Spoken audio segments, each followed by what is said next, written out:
he spends a lot of time on other things. Ready?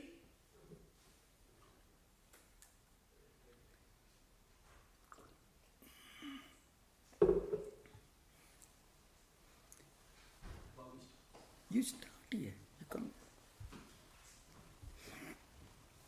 Yes, Shashi, are you ready? Yes, we are ready. Please go ahead. Okay. Thank you, everyone. Welcome to the class on foundational texts of Indian philosophy. It's presented by the Stanford Hindu Students Association and presented by Swami Tattwamayanandaji of the Vedanta Society of Northern California, San Francisco. The series is archived on the Vedanta Society website at sfvedanta.org. If you've missed prior classes, they're all archived there. Please keep yourself muted during the lecture. The lecture will be followed by a question and answer. Please use the raise hand function on Zoom. If you're on YouTube, you can post a question there. We'll be scanning that and we can ask that question for you. Thank you. Swami Tattwamayanandaji, we're most grateful for these classes. Thank you very much. Pranams. Thank you, Bobby. Thank you so much. Now we are concluding this discussion focusing on the 4 great statements of the 4 Vedas. Each statement called Mahavakya is called a great statement, sometimes called a grand statement. Each of these Mahavakya or great statement represents one of the 4 Vedas. For example, as I mentioned earlier, this Prajnanam Brahma that we are discussing right now, it is from Aitareya Upanishad, it is from Rigveda, and Ayam Atma Brahma, which we are going to discuss today towards the conclusion of this particular session. That particular Mahavakya, Ayam Atma Brahma, it is from Mandukya Upanishad, second mantra. It is from Atharva Veda tradition. And Tattwamasi, which is the statement of instruction, it is from Chandogya Upanishad, it is from Samaveda. And this Aham Brahmasmi, which represents the statement of experience, it is from Yajurveda, it is from Brihadaranyaka Upanishad. So each of these statements together can be called a condensation or summarization of the highest spiritual philosophy. So, put in simple language, each accommodates all possible conceivable concepts of God. If I may call it pantheism, pantheism, polytheism, monotheism, and monism are all included here. Now, at the same time, it ends with this innate inner experience represented by the Mahavakya from the Brihadaranyaka Upanishad, that is Yajurveda, Aham Brahmasmi, I am that absolute reality. Now, this actually accommodates all other levels of spiritual evolution and experience. At the same time, goes beyond all of them.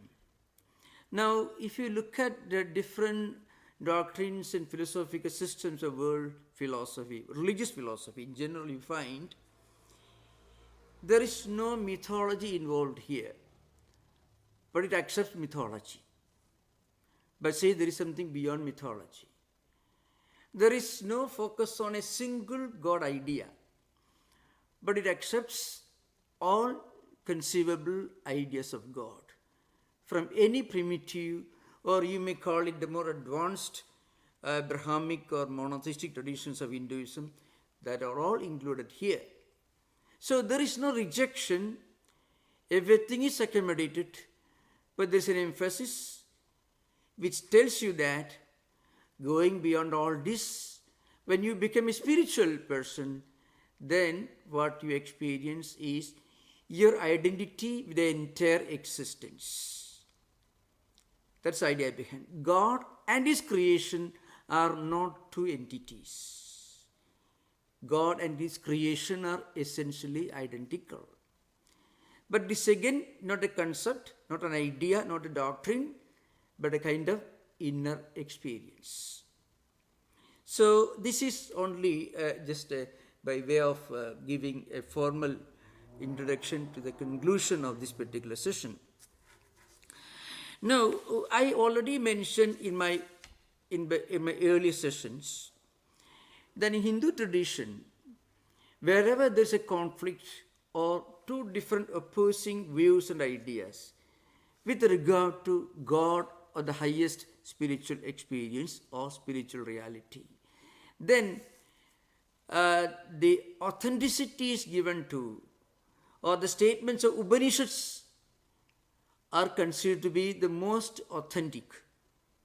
And all other views are not discarded, but are considered to be subservient to the views of the Upanishads.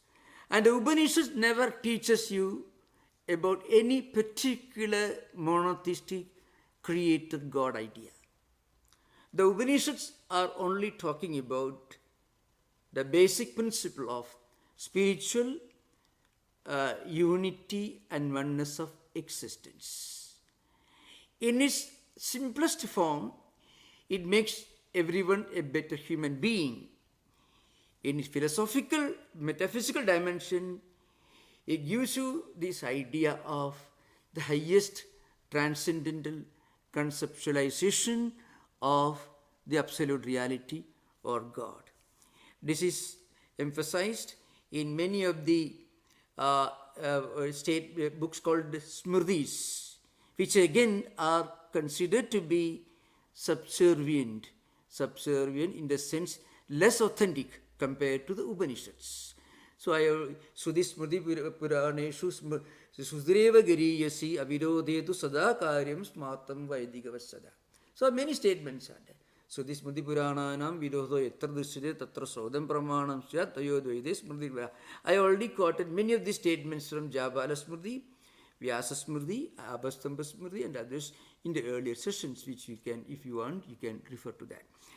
Now, coming to the last of the two great statements, Mahavakyas. One is Prajnanam Brahma from the Aitareya Upanishad, and Ayam Atma Brahma. First, we will discuss this Prajnanam Brahma. So what this essentially tell you is this: behind all activities of mind and senses, behind seeing, hearing, smelling, tasting or touching, all human activities involving the senses and mind, there is one supreme reality. It is called supreme consciousness, supreme knowledge, supreme awareness, that is Prajnanam. And that Prajnanam itself is Brahman. This is the statement that comes here.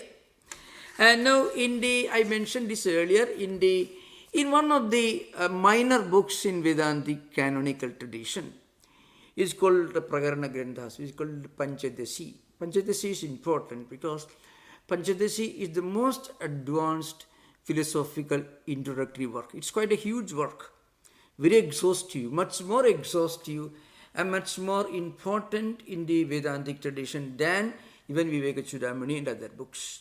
Vidyaranya was the great author who lived maybe around 500 years after Shankaracharya's times.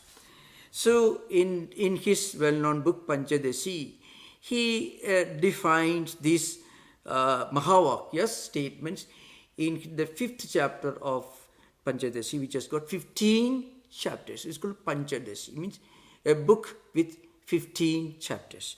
In the 5th chapter, those of you are interested, you can refer to the 5th chapter, which actually discusses the 4 Mahavakyas in a very, very brief language. So, for example, he says, Yena ikshade sunodi idam jighradi vyakaroti cha swadu aswadu vijanadi ta prajnanam udiritam.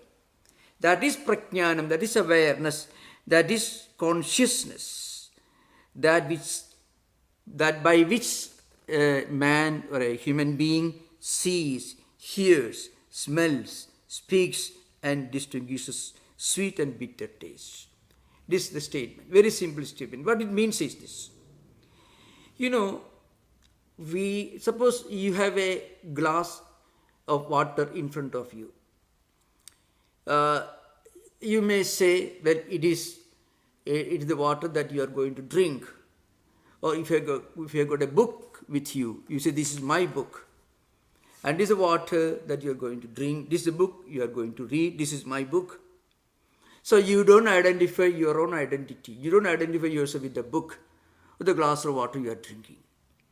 Now going beyond all that, when you say, I'm happy, I'm unhappy, I'm knowing, I'm smelling, I'm tasting. So you can very easily understand that the mind with which you are understanding the taste of a fruit, when mind and the sense of taste are involved in a collaborative function, you happen to enjoy the taste of a fruit. So here again, I'm enjoying the fruits. Or you say, my mind is happy now, unhappy maybe some other time. So you can see you are different from the book in your possession which you are reading. You are different from the glass with which you are drinking water. You are also different from your own mind, which is happy and unhappy from time to time. So there is somebody or something which is beyond the senses and beyond the mind. What is that? Awareness or knowledge. So Aitareya Upanishad, towards the end of it, where it discusses Prajnanam Brahma, this Mahavakya, is a Prajnanetram. So this world, Lokaha Prajnanetram, the entire creation, the entire existence is a content or the result of your being aware of it. So everything exists for you because you are aware of its existence. In other words, awareness is existence, and this awareness is Brahman. This is the statement. It's a very, very advanced way of going beyond even the idea of a created God. So this is with regard to this particular Upanishad. And again, this particular text of Vidyaranya continues, Chadurmukhendra Deveshu Manushya Gava Ashwagadishu. Manushya Ashwagavadishu. So Manushya means human being, Ashwa means horses, Gava means cows. It means among all human beings and among all the celestial beings, you may call them angels if you want, and even in the animal kingdom, Chaitanya Mekam Brahma. There is only one awareness. It manifests in so many different ways. Ataha Prajnanam Brahma Mayapi. And the same awareness is within me also. A very, very brief definition or description of the Prajnanam Brahma. It's more elaborate and much more metaphysically acceptable description comes in the Aitareya Upanishad itself. So I may not be doing full justice to the subject if I don't actually read and recite from Shankaracharya's own commentary on the Aitareya Upanishad. So Shankaracharya says, Sarvam tat prajnanetram prajnane pradisthidam prajnanetro lokaka prajna pradishtha prajnanam brahma. The whole creation, consisting of all human beings, other organisms, all exist because of this prajnanam. So, if to understand the scientific and logical force of this definition, you can think of, I'm not going out of the subject. Today, if you listen to some of the interesting debates taking place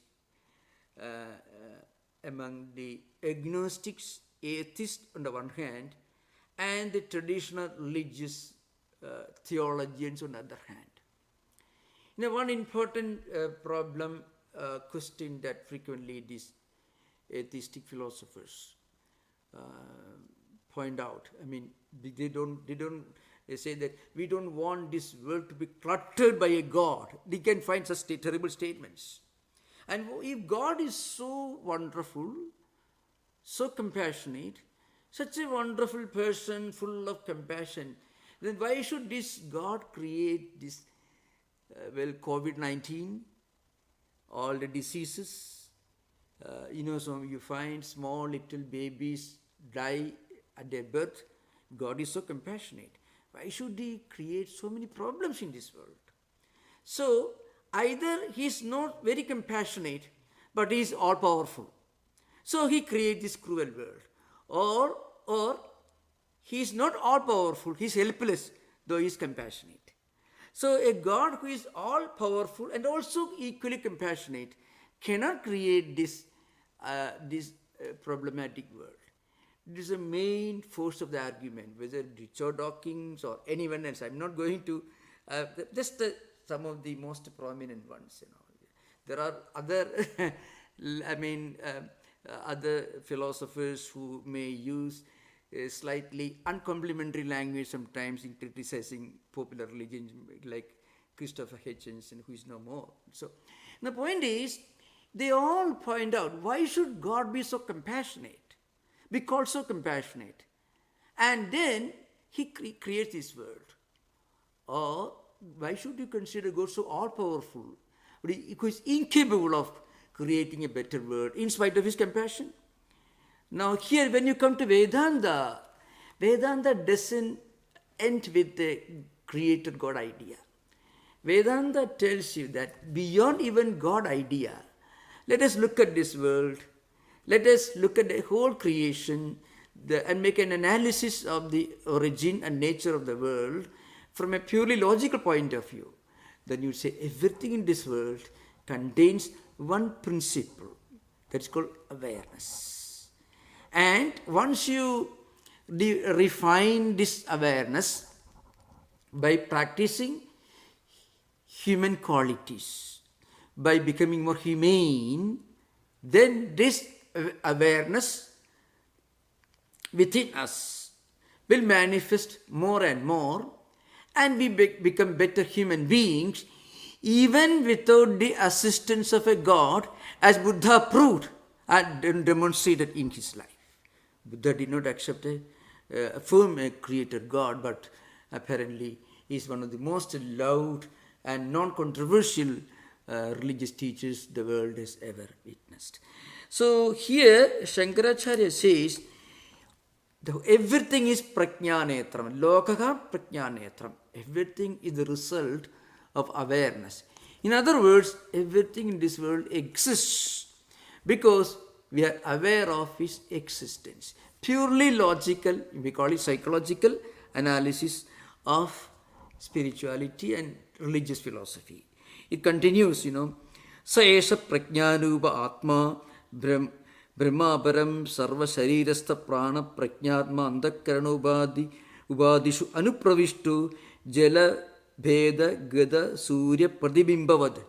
So you can find jala bheda gada surya pradibhimbavad. So surya means sun.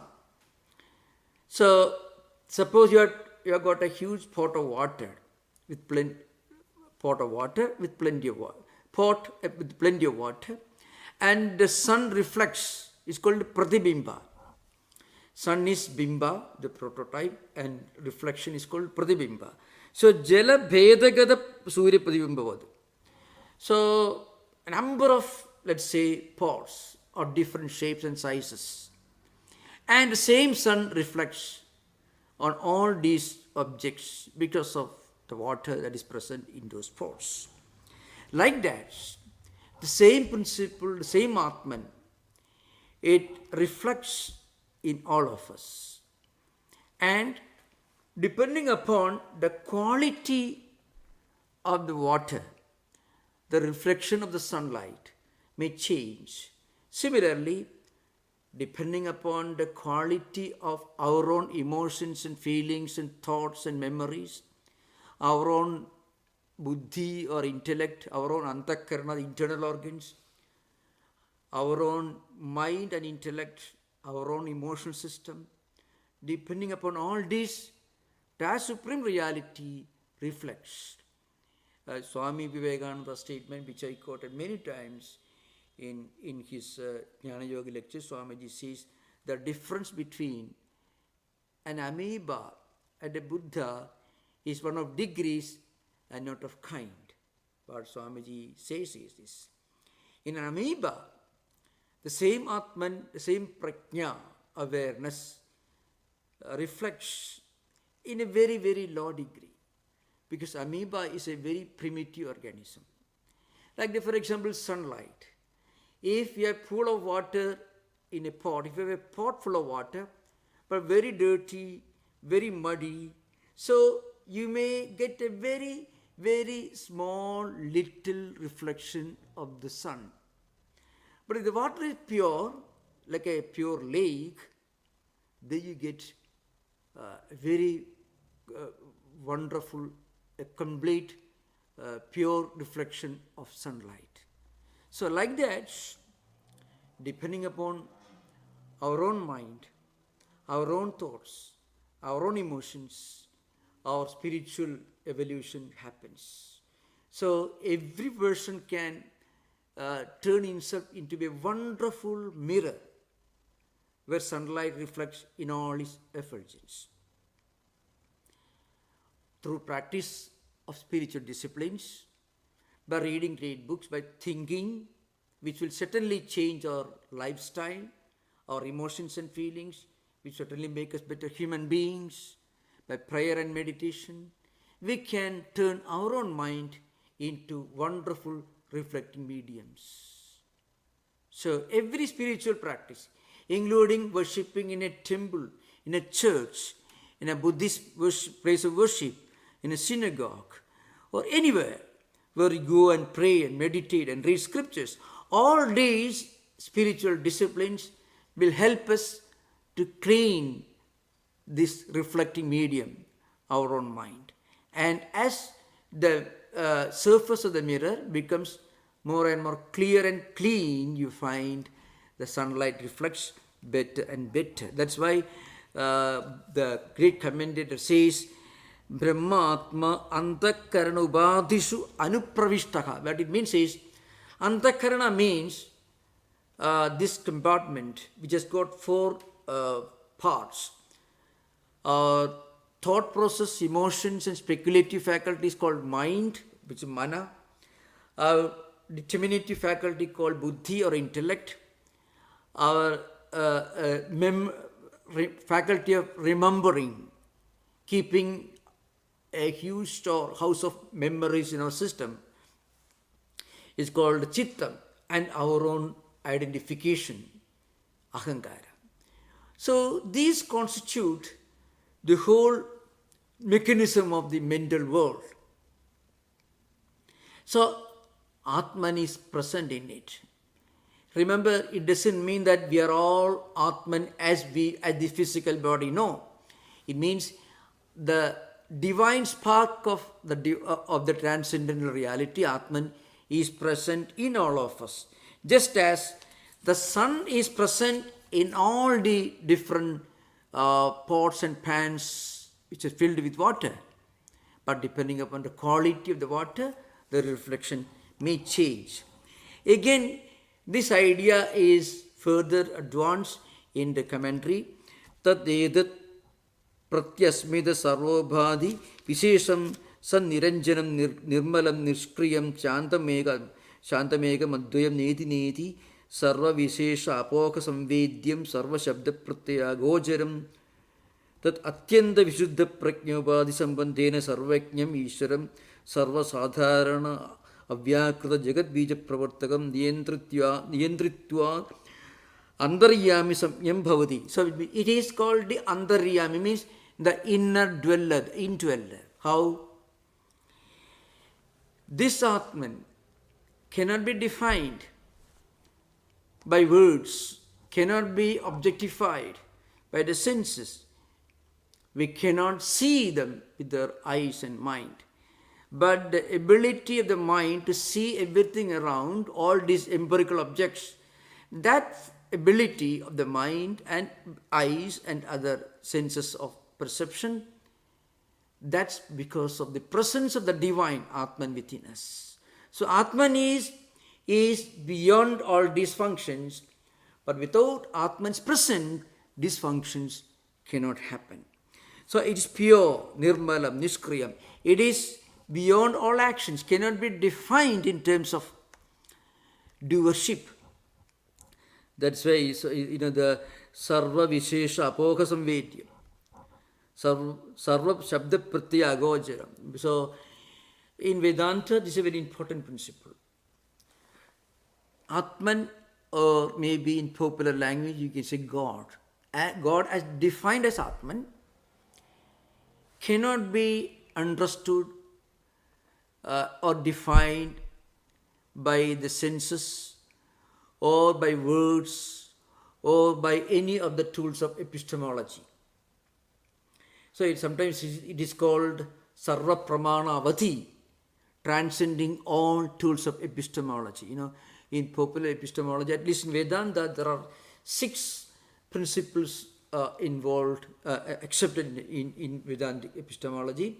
That is pratyaksha, anumana, upamana, sabda, arthavati, anupalabdhi. Means direct perception, inference, analogy, verbal testimony, presumption and negation. So, of course, in Aristotelian logic, you find a much smaller number of tools of epistemology. But in Vedanta, in Indian philosophy, you'll be surprised. Sometimes the inference and presumption are extended and stretched to all sorts of limits. And you find some of the Pauranika philosophers, spring schools of philosophers, they accept 10 schools of epistemology. Pratyaksha, anumana, upamana, sabda, arthavati, anuvalabdhi, sambhava, aitihya, cheshta and parishesha. Which if you want to know more about this, you can ask during interaction, question answers. So, and Vedanta tells you that this Atman is beyond all tools of knowledge, all tools of theory of knowledge, all definitions and all attempts to verbalization, means to verbalize, means to make a pronouncement or definition about it, something. So if you want to explain something in words, it should be associated with something. For example, in Vedantic tradition, it's called dravya, guna, jadi, sambandha, like that, there are different rules. It's called shabda, pancha shabda pravritti, means 5 types of verbalization. If you want to define a person, you can say he is a musician because he sings, or he is a physician because he is a doctor, he treats patients. So some action is brought in to define the person. He is a doctor, or he is a gardener, like that. Or he is a father of somebody, a brother of somebody, sambandha, the relationship. Or something that he does for his livelihood. He is a engineer, that is his profession, karma. And then some qualities, maybe he is like a flower, is red flower, blue flower, red, white flower, like that. So dravya, something which is pratyaksha siddha, means you may say it is like sun or moon and so on. So it means this Atman is beyond all definitions, all attempts to define, to describe and explain. As I mentioned on innumerable occasions in the past, Meister Eckhart's doctrine of the absolute reality comes very close to this Vedantic understanding of the supreme reality. So this is with regard to this particular, the Mahavakya called Prajnanam Brahma. I think I have completed this. Now I will come to one of the more important Mahavakya called Ayam Atma Brahma, because it is connected, in some ways, it is connected to Ramana Maharshi's philosophy. Those who are interested, you may heard of Ramana Maharshi's, you know years of, who am I, that idea. If you make this inquiry as to who am I, you can reach your spiritual destiny. That's what Ramana Maharshi said in clear language. You can find the genesis of this statement in Shankaracharya's own commentary. I'm going to be coming to that. Mostly in his commentary on the 7th mantra of the Mandukya Upanishad that you find. Anyway, we'll come to that. Now what this particular Mahavakya tells you is this. I am Atma Brahma. This is found in the second mantra of Mandukya Upanishad, which is one of the shortest Upanishads, only 12 mantras. His commentary by Gaudapada is much longer. So it is in metrical form, more than 200 verses you find. The Mahavakya is called, I am Atma Brahma. Okay, what it means is, all this is Brahman. Activating all this, all that you find around, behind and the support of all this is actually Brahman. I am Atma Brahma. So essentially what it says is, this Atman is immanent in our mana, buddhi, chitta, ahankara, indriyas and deha, means mind, intellect, the faculty of memory, faculty of self-identification, chittam and ahankaram, in our senses and body. In all days there is this Atman. Actually, by itself, without this association with the body, mind, intellect, etc., it is Brahman itself. In other words, Brahman itself manifests as Atman. This is the mantra. Now, we will take up this mantra. Sarvam hi edad Brahma, ayam Atma Brahma, soyam Atma chaduspad. This is the mantra, the second mantra of Mandukya Upanishad. Of course, the simple English translation I already explained.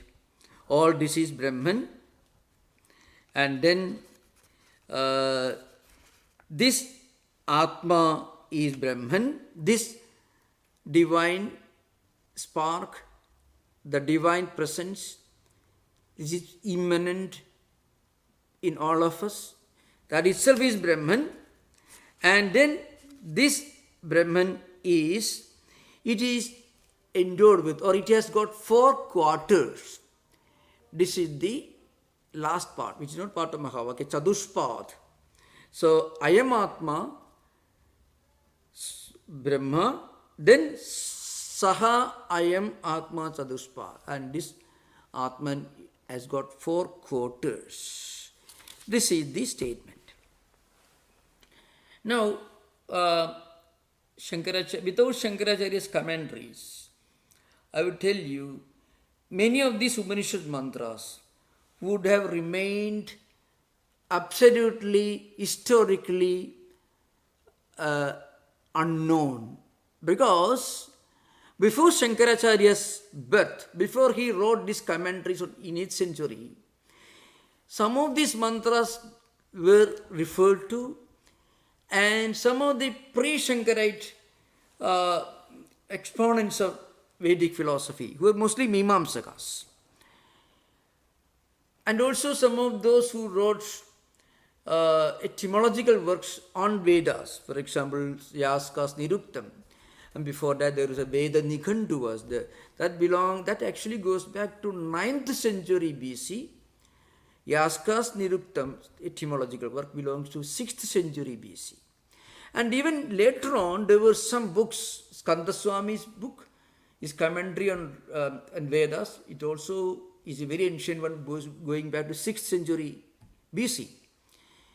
None of them ever gave or found any philosophical implication to any of these mantras. So, Ayam Atma Chaduspad means We could have thought maybe Atman is like a goat or animal with 4 legs. That's what it literally means. Chatuspath can be used a quadruped. Any animal with four legs can be called a Chatuspath. So many of these mantras were either just ignored historically or not given even any significance. Actually, it is something which every student of Vedanta should remember. The problem with the Indian philosophers, frequently traditional orthodox philosophers, is those who may have memorized many of these bhashyas, they have no historical sense. If you ask them when was this bhashya written, or when did Gaudapada, which century did he belong to, they have no idea. That's an interesting thing. But if you look at the evolution of Vedic hermeneutics, you find before 8th century, there was no real philosophy, metaphysical philosophy I'm talking about, in Vedic tradition. There were Mimamsa philosophy, which was a ritualistic philosophy. I would say there was no transcendental philosophy. That would be more accurate to say. There was no transcendental philosophical interpretations of Vedas before Shankaracharya. Now, to give an example, there are many such statements, innumerable. In the Vedic, in the Upanishad literature, there are different types of Mahavakyas or statements.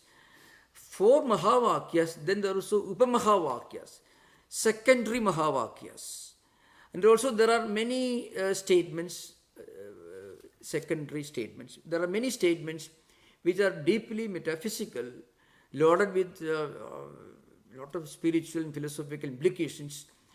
They are also important, but these 4 are considered to be the most important, representing each of the 4 Vedic traditions from 4 Upanishads. Ayamatma Brahma is from Mandukya Upanishad, Atharvaveda tradition. Now the point is, now Shankaracharya says, what's the meaning of the Chatuspath? Now you have to listen very carefully. I shall read the commentary, then I will explain. Soyamatma Onkara Abhideyaha Paraparatvena Vivasthidaha Chatuspat Karshapanavat Na Gauriva Trayanam Vishwadinam Purva Pravilapanena Turiyasya Pradivatihi Idi Karana Sadhanaga Padashabdaha Turiyasya tu Padyate Idi Karma Sadhanaga Padashabdaha. This may be Latin and Greek for those who don't understand the language of the Bhashyas. He says, for example, Kasha Panavat na Gauriva. It is a very important one. He says, these 4 quarters, this Atman or Brahman has got 4 quarters. What are the 4 quarters? In ancient India, there was one particular kind of coin. It's called Karshapana, which had 16 units together constituting Karshapana. And it also had smaller versions, for example, a quarter, 25% of the Karshapana, and then 50% and 75%. Let's say, think of a dollar coin and imagine, suppose there is a dollar coin which is equivalent to 25% of a single dollar, 50% and also 75%. And Bhashyakara says, the commentator says, it is not like the 4 legs of a cow, but rather it is like a full-flooded coin having 16 units divided into 4 quarters. Which are these 4 quarters? Quarter number 1 is, it represents whatever we experience in this world during waking state. All our experiences in this world during, we call Jagrata Avastha, waking state. That is 1 quarter. And the second quarter is Swapna Avastha, means the dream state. Now remember, our dream experiences can never be entirely distinct and different from our waking state experiences. You cannot have any dream which is totally distinct and different and opposite of your waking state experiences. But dream experiences can never be a duplication of waking state experiences. There will be differences, but there will be similarities. Suppose a child is walking through a street in the evening, looking at the wonderful sweets kept for sale in a shop, and he asks his father, "I want to eat that sweets." Father tells you, "No, it's not good for you." But the child wants to eat those sweets. The father doesn't allow him. That night, the child may have a dream that he is sitting in a room full of all these wonderful sweets around him, and he has got a full meal of those sweets.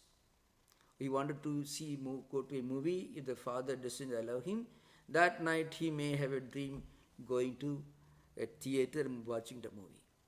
So very often, dream experiences are either conscious or unconscious fulfillments of our suppressed desires. Remember, no illusion.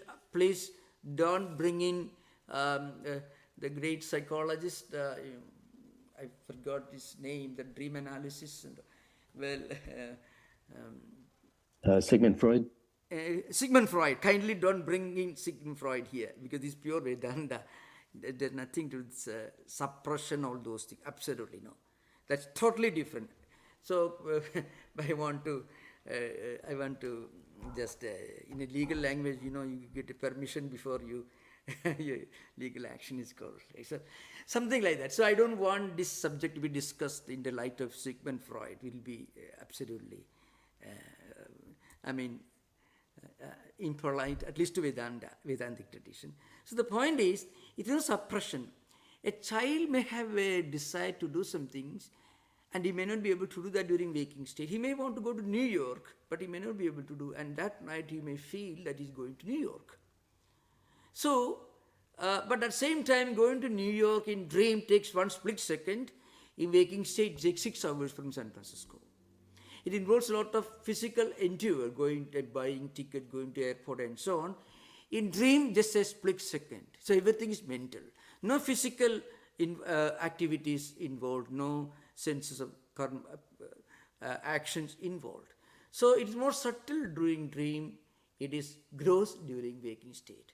So desha, kala, saukshmya, sthaulya, bheda in Vedantic language. It means difference in terms of place and time and subtle gross distinctions you find when you analyze, when you compare dream state with the waking state. But at the same time, there will be always an invisible connection between dream state and waking state. There will be always, it is totally inescapable. Now, but at the same time, the dream state accommodates within itself the essence of waking state experiences. That's why we always find some connection between waking and dream state. And you find the same person same person who is going through the waking state experiences also goes through the dream state experiences. The same person, same experiencer or seer or perceiver or subject or witness. Now, the third quarter is Sushupti state or dreamless or deep sleep state, where you don't have any experience of the other. There's no duality, because your ability to experience something outside of your own mind is benumbed. So, but then when you come out of the deep sleep, you feel that you had a wonderful sleep. So nobody complains about not having dreams. People always complain when they don't have a dreamless sleep, because that's only in dreamless sleep you get perfect rest, because it is very close to samadhi state. In both, the experience of duality is absent, so you get complete restfulness, aham sukham apsu apsam, in the Vedantic statement. So in other words, dream state involves within it the essence of waking state experiences, and dreamless sleep or sushupti or deep sleep, all these are same. It involves within itself both the experiences of waking state and also the experiences of the dream state. So what does it mean? All included. Now fourth state is turiyam. The fourth state is not fourth in the sense the fourth leg of a cow. What it means, it is the full, the complete. I mean, one karshapana which includes within itself all the three quarters. It includes within itself all the three quarters, but also goes beyond that. Let's say a full dollar contains within it 1/4 of a dollar, 50% of the dollar, 70%, 75% of the dollar, and also the last 25%. So it transcends everything. So Turiya state, in a way, includes all our conceivable experiences, empirical and also transcendental. So, on the other hand, if you say, is it like the suppose you say that it's the four legs of a cow. You cannot say one leg contains in it the other cow. No, other leg. No. Each leg of the cow is distinct and different from each other leg. But 50% of the dollar coin, it contains within itself the quarter. And the 75% includes within itself the quarter and also the 50%. And 100% contains within itself the quarter, the 50%, the 70%, and also everything else left. So, it is not like, I am just giving an example, the magic of the commentator. He says, na gauriva, but kashapanavat. So, I am just making, by the single statement, he brings in the philosophy. That means, our Atman is a witness, perceiver, the seer of all experiences of waking state, dream state, and also which is present as a seer and experiencer of the sushupti or dreamless sleep state. That Atman is the witness of everything, but transcends everything, includes in it everything else. That's Omkara. So, before that, Soyamatma Omkara Abhideyaka. Parabaratvena Vyavastitaha. So, this Turiya is designated by Omkara. Uma also represent respectively the waking, dream and dreamless states, but it also goes beyond all that, Amatra, the Turiya. So, I am just giving an example of the magic of the commentary. Suppose if you don't get this statement, then this statement coming from the Atharvaveda Mandukya Upanishad, nobody will understand what is the Atman has got four legs. What do you understand by that? So Bhashikara in 8th century says it is not like the four legs of a cow, but it's like the one full quarter coin, which in it includes the smaller quarter coin, the 50% coin, and also the 70% coin. So this is the language that is used. And I'm just giving an example only. This again, and now another point. And this again is a commentary on the 7th mantra, Anta Prakyam, the Brish Prakyan, Ubhayada Prakyam, Na Prajnanaganam, Na Prakyam, Na Prakyam, Adrishyam, Avyavakaryam, Agrahyam, Alakshanam, Achintyam, Avyapadesyam, Ekatma Pratyasaram, Prapanjopashamam, Shantam, Shivam, Advaitam, Chadurtham, Manyante, Sa Atma, Savikneha. The Ramana Maharshi statement comes in, for example. Ramana Maharshi, for example, says, if you actually turn the inquiry towards yourself, he says, when the mind is turned inward, it is Atman. When the mind is turned outward, it is the world. But mind can never be turned inward without the mind ceasing to exist. The problem with modern interpretation, many of the exponents of Ramana Maharshi is They are wonderfully familiar with Ramana Maharshi, but they are not familiar with the Bhashya. So the genesis of Ramana Maharshi's statement comes right here in the commentary on the 7th mantra of the Mandukya Upanishad. Especially we see, Prapanchopachamam Shantam Shivam Advaitam Chadurtham Manyante Sa Atma Sa Vijneka. Again, Achindim Avyapadeshim Ekatma Pratyaya Saram. If you turn your mind inward, who is behind my senses? Who is behind the eye with which I am able to see things? Mind is there. Who is behind the mind with which I am able to see things with the help of my eyes? Intellect, because I decide to see it, so mind turns towards that. And who is behind this intellect? So if you ekatma pratyaya saram, if you go in search of the supreme knowledge, the supreme truth behind all this, then what do you realize? Shantam Shivam Advaitam Chadurtham Turiyam Prapanchopashamam. The world ceases to exist, means the world becomes non-world. So when the mind is turned inward, it is nothing but Atman. Because you cannot turn your mind inward without the mind ceasing to exist.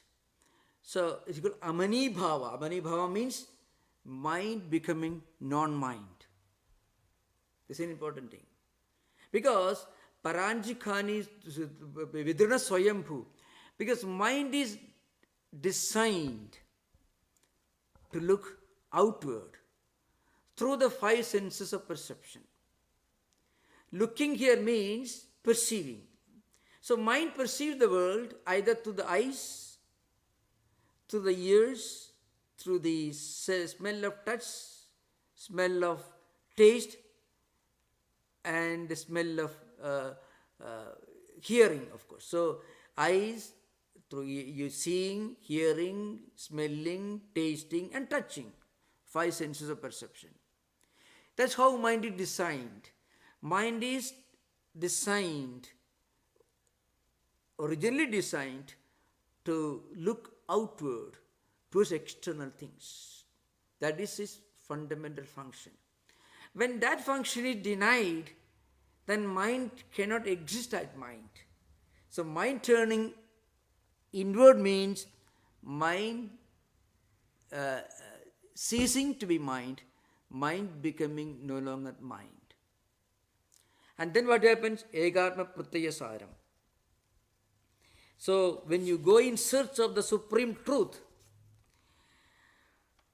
what is this? What is this supreme reality behind? Who is sitting within me? Who is that inner principle?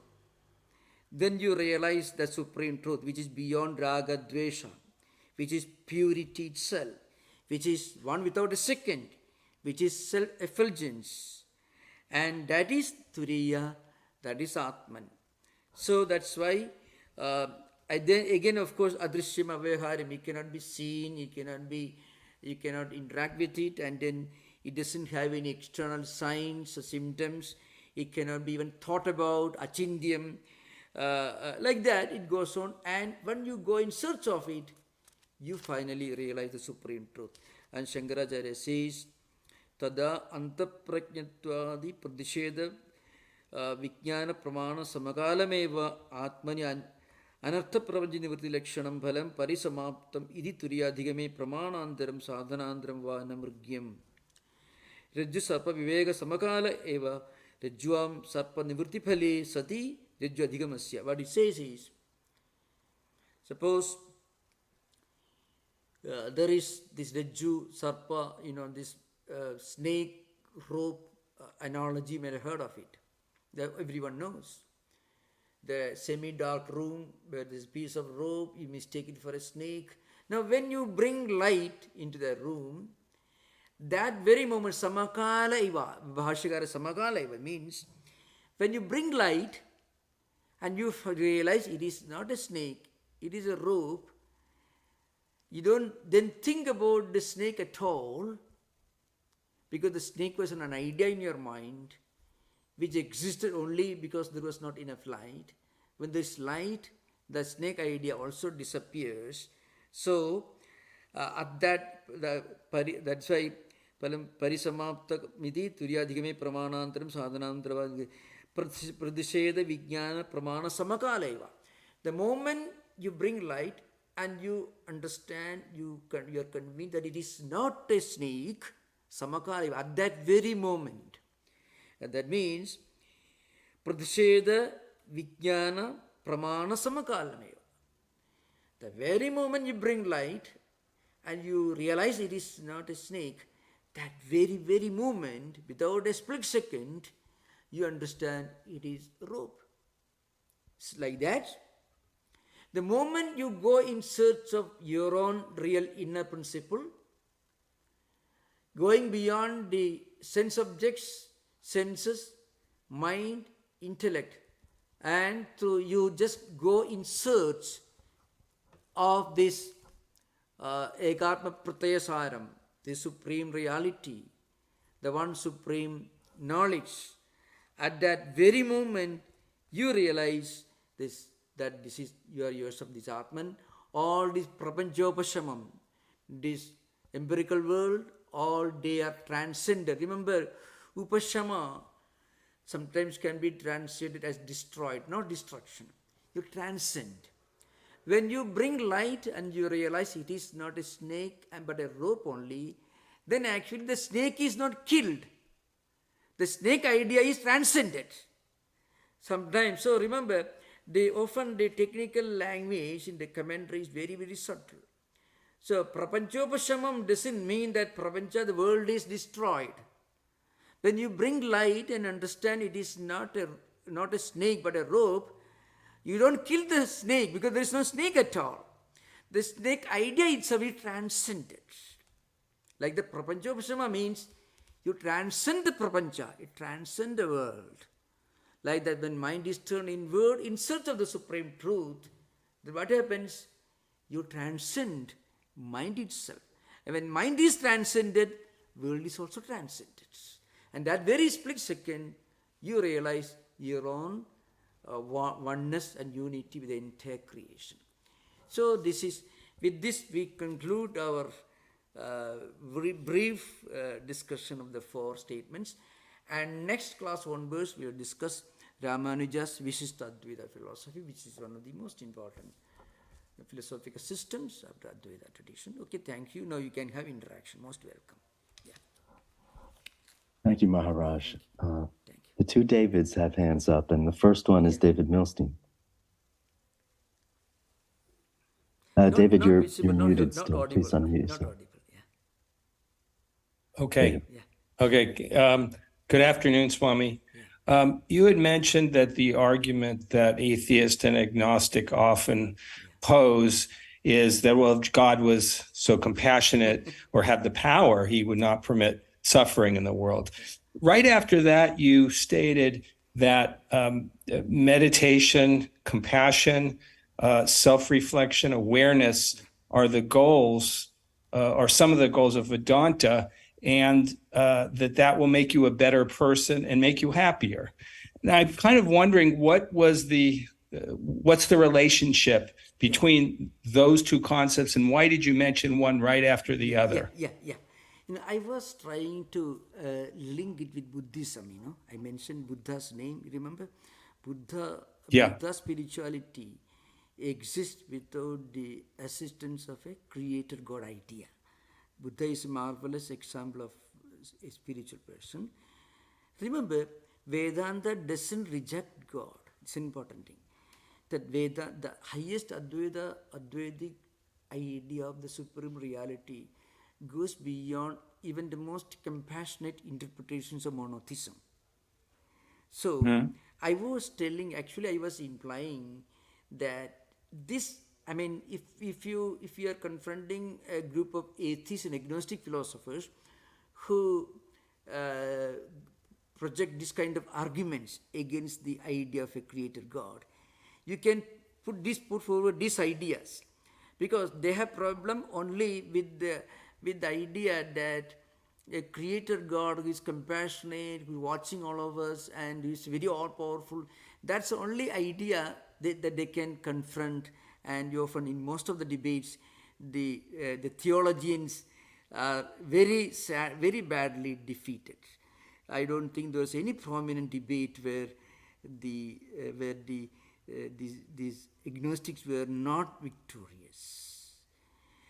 That's because in most of these discussions you find, surprisingly, they never bring in Buddhism. And because, I think that's because their idea of God is limited to the monotheistic ideas of popular Hinduism, Abrahamic religions and so on, because they are not able to bring in this transcendental idea of religion, which is not entirely dependent upon an anthropomorphic idea of God as a creator of this world. That's only, you find these agnostics only find problem with the idea of the Abrahamic idea. Abrahamic life means also Hindu monotheistic ideas also included. In Hindu monotheism also you find God is the creator of the world. Same, more or less, there is no much difference. Among Shaivite there is Shiva, among Vaishnava is Krishna, and like that goes on. So, in most of these dialogues, I think those who argue for religion, they limit their views to the traditional received interpretations of Bible or other Abrahamic Quran or other Hindu monotheistic Puranas and so on. They are not able to go beyond that. So, but suppose you put forward this idea. The highest idea of God, it doesn't reject monotheism, but it goes beyond that. Not rejecting, but going beyond. Not rejecting, but transcending. I mean, awareness is the highest philosophical understanding of the supreme reality. So I don't think they will be able to argue against that, Otherwise you find always God is compassionate, is taking care of us. He has a big list of do's and don'ts, and there is heaven, there is hell. Anyone can laugh at the whole thing. Of course, in Christianity, in Judaism, in Buddhism, there is a compassion.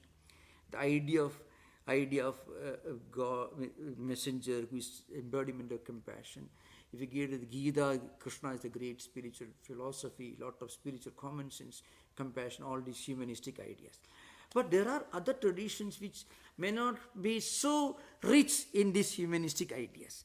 So you can find they're taking a lot of blows these days, So they should be able to transcend and go beyond the immediate monotheistic interpretations of their idea. Again, our religious traditions, religious scholars should be able to interpret, not change, but interpret ancient ideas that had origin 1,500 years or 2,000 years. They should be able to project the more philosophically acceptable interpretations of their own scriptures. For example, you bring in Eckhart, but nobody brings in Eckhart, these days. So all traditions have got the supreme transcendental ideas. In all traditions you find. As a student of Christian mysticism, I found in many of the teachings some very sublime, universal, I would say Vedantic ideas, but they don't become the received interpretations because there is a strong hierarchy which will not allow those ideas to come to the public. That's okay. That's Thank you. Thank you. Yeah. Thank you. David Leventure, you're next.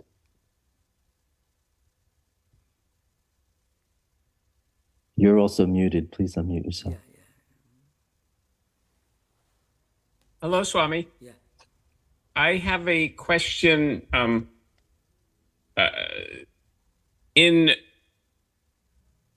When it said, I think it was by Vivekananda, that an amoeba is only difference in quality, not in kind. My question is, what about a rock? I mean, according to Sri Ramakrishna, consciousness was in everything. Yeah.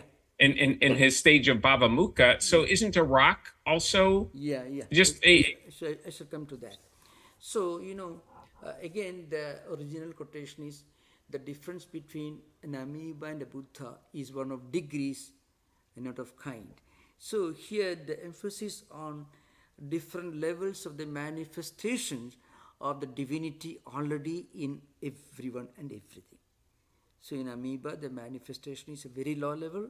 In a Buddha, here means the enlightened one, in full effulgence. Now, Panchadasi, the book I referred to, also discusses this point. So, these rocks and other non-living things, they don't have a mental system. So, they don't have the sense of awareness. So, according to, if you believe in Vedanta, if you believe in Yoga Sutras, or even Buddhism, there are also at different levels of evolution.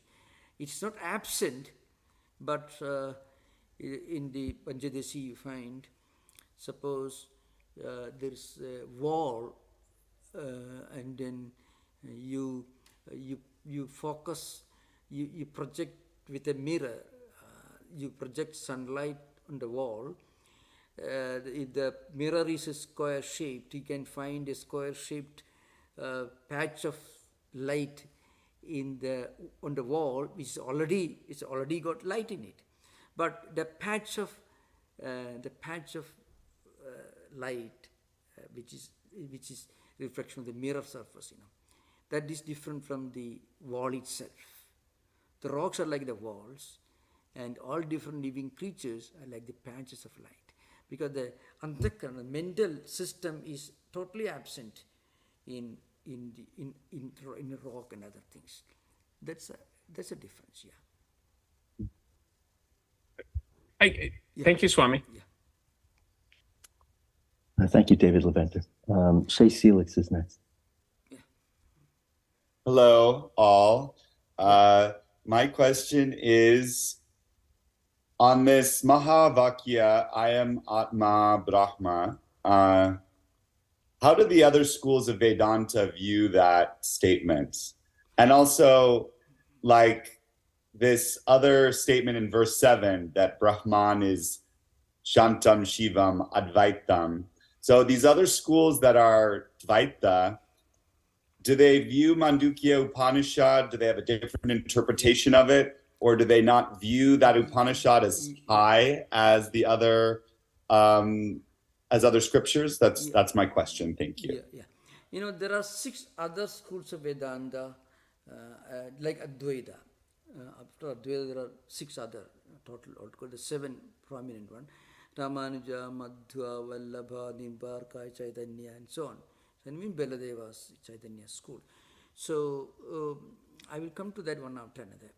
But they give their interpretations based on their own philosophy. Ramanujacharyas, for example, Ramanuja's highest idea of God is in some ways similar to the idea of the supreme, of a monotheistic God idea, almost like Spinoza's philosophy. In some ways, similarity you find. Say an embodiment of all conceivable human qualities like compassion, knowledge, Sagala Guna Kalyana Nidhi is a repository of all conceivable sublime qualities. So that is Ramanuja's system. Of course, Ramanuja's system is not entirely Dvaitic, not entirely Advaita. It's called Visishta Advaita. It is qualified non-dualism. So anyway, we'll come to that. Madhvacharya system is almost diametrically opposite to that of Shankaracharya. And other systems of philosophy are different and distinct in varying degrees. So remember, so you have 2 approaches. You can have 2 approaches when you study these philosophical systems. One is the spiritual approach. The other is the approach of a student of philosophy. So from a spiritual perspective, it has something to do with our own spiritual evolution. In our own life, we find we all begin at some point, we all begin thinking of God as somebody who listen to our prayers, who takes care of us, who will punish us if we do something deliberately wrong, not because he's cruel, but because he wants us to correct ourselves. It's an opportunity for us to correct our way so that we'll go forward in spiritual evolution. So a kind of idea of compassionate God who listens to our prayers, fulfills our desire if they are not against moral ethical principles. This is how every human being begins his spiritual life or her spiritual life. So one may ask the question, does it happen to everyone?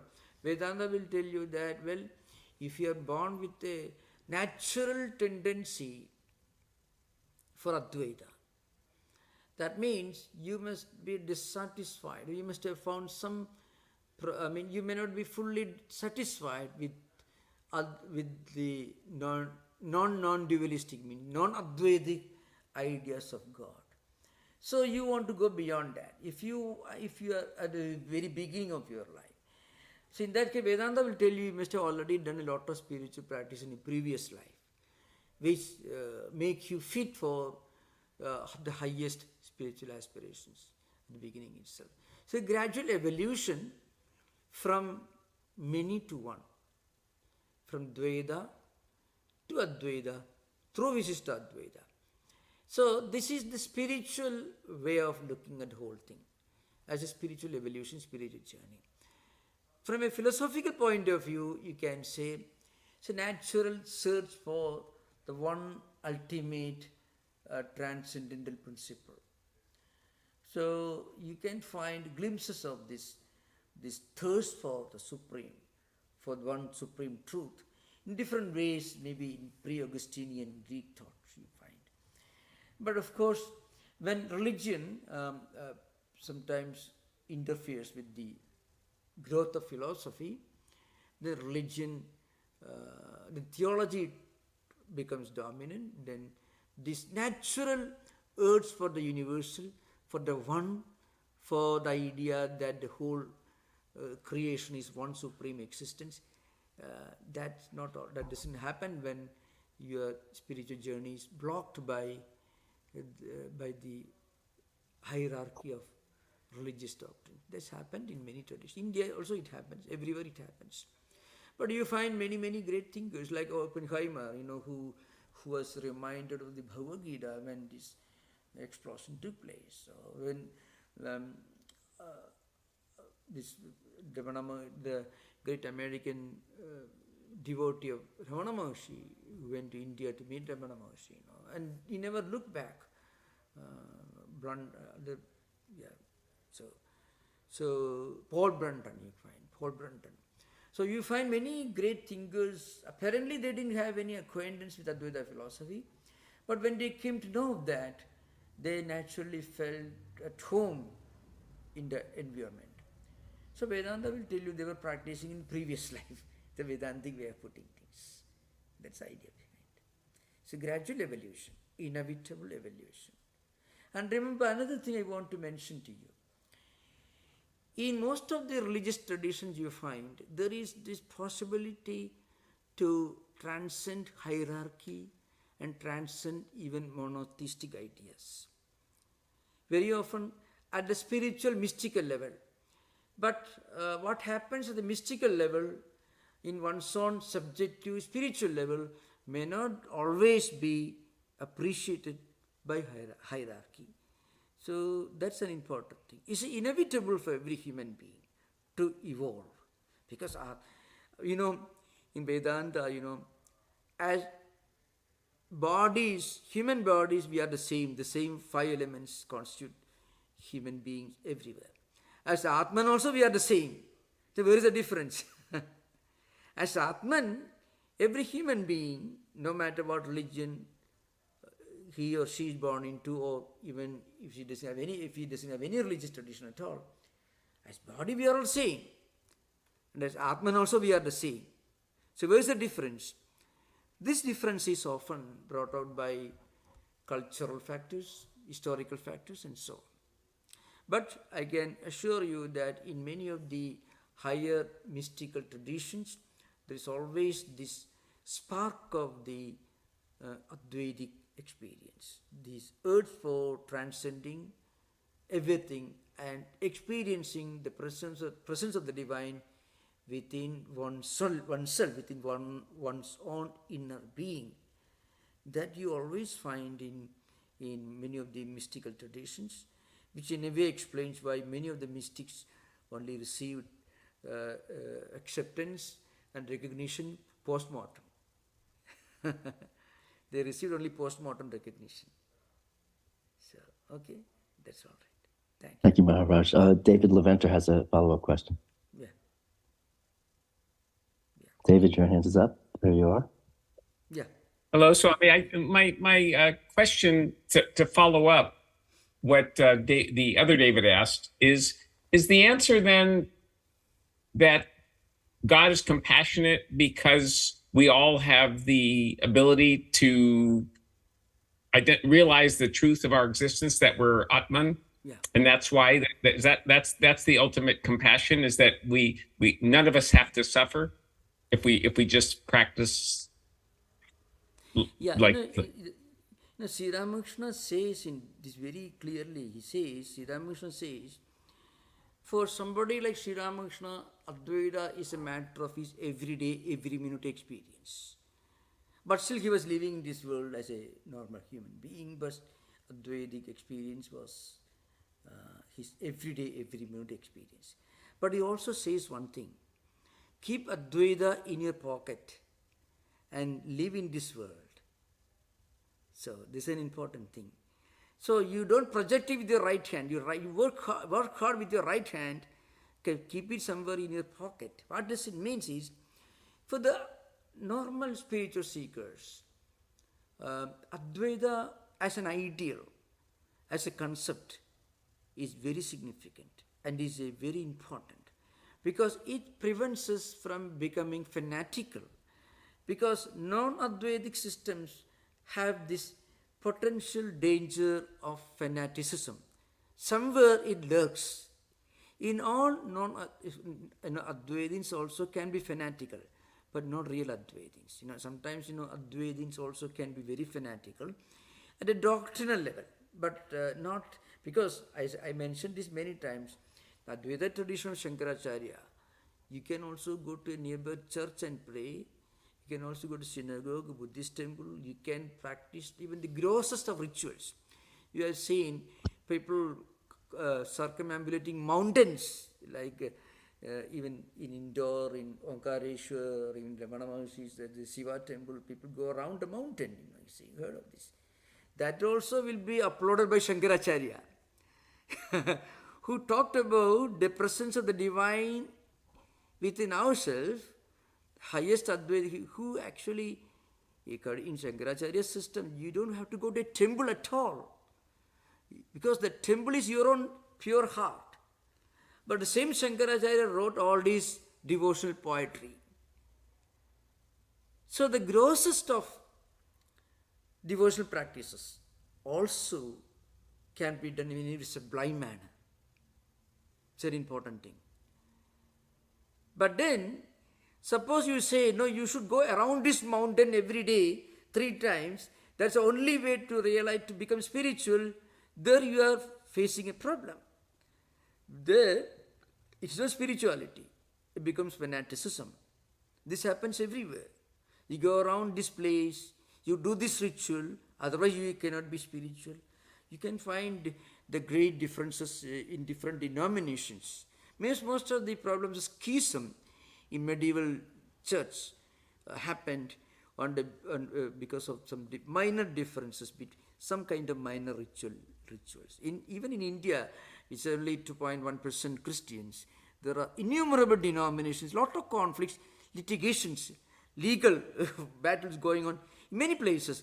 This church, that the ritual should be practiced in this manner, that manner. Police are brought in to stop fighting. Within the church, no, the ritual should be performed in this manner. Much more than what you find in Europe and America these days. You can find there. So what I mean to say, so also among Hindus also you find for conflicts in the name of minor ritual differences and rituals, you find very common.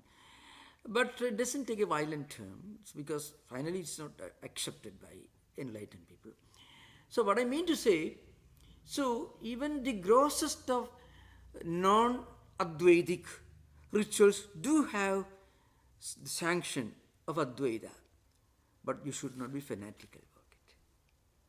You know how Sri Ramakrishna handled this whole question.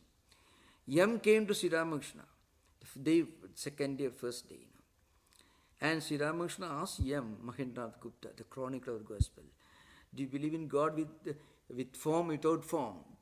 And he was highly intellectual, he was well versed in Bible. He was a great student of English literature. Was very proud of his intellectual accomplishments. He said, "I believe in God without form." Maybe he was very proud of that statement. But then Sri Rama is okay, but don't think that that's the only way. The other way also is true. Sri Ramakrishna corrected him. So remember, and even Yam told him, what about your wife? She's okay. Yam said, yes, but she is ignorant. And as you are a very knowledgeable person. So you find all great spiritual teachers, they accept you for what you are. But the only problem is one should not think that that's the only path. So in order to avoid that kind of fanaticism, you can keep Advaita in your pocket, take out, refer to it, then you are no more a fanatical. You are no more a fanatic. So that's why Swamiji also mentioned jnana and bhakti, devotion and knowledge should go together, because knowledge will prevent a devotee from becoming a fanatic. And it also will prevent a devotee from becoming too emotional. And devotion will help a person practicing Advaita from becoming too dry and too indifferent towards other parts. So both are complementary in the tradition of Advaita. Okay, thank you. Thank you very much, Maharaj. Thank you, Swami. Thank you. So thank you for the questions. Now we will begin our discussion on Ramanuja's system of philosophy. It's a grand example of a very humanistic, spiritual, humanistic, devotional philosophy. You can find many parallelisms between Ramanuja's system and also many of the devotional philosophers. And there is a Vavilas concept of inner castle going towards higher and higher levels of inner experience. Spinoza system, you find a lot of similarities. So we'll discuss Ramanujacharya's Visishta Advaita next session onwards. Thank you. Namaskar. Okay.